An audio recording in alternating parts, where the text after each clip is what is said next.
మార్కెట్‌కి వెళ్ళినప్పుడు నాకైతే ఫస్ట్ స్వీట్ కార్న్స్ కనిపించినాయి. ఇంకా కూరగాయలన్నీ పక్కన పెట్టి ఫస్ట్ అయితే స్వీట్ కార్న్స్ తీసేసుకున్నాను. ఎందుకంటే నాకు చాలా ఇష్టము.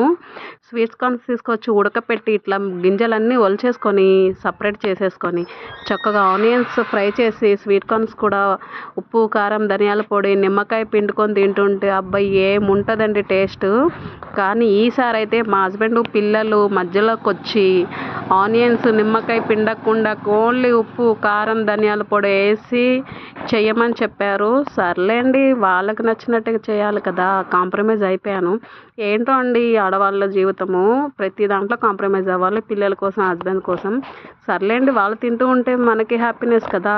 సో అందుకని చెప్పేసి నేనైతే కొంచెం ఆయిల్ వేసి స్వీట్ కార్న్స్ అన్నీ వేసేసి ఉప్పు, కారం, ధనియాల పొడి కొంచెము బాగా ఫ్రై చేసుకొని వాళ్ళకైతే చక్కగా బౌల్స్లో వేసి ఇచ్చేసాను. ఫుల్గా తింటూ ఎంజాయ్ చేసేసారు. సో తప్పదులేండి, అప్పుడప్పుడు ఇలా జరుగుతూ ఉంటాయి.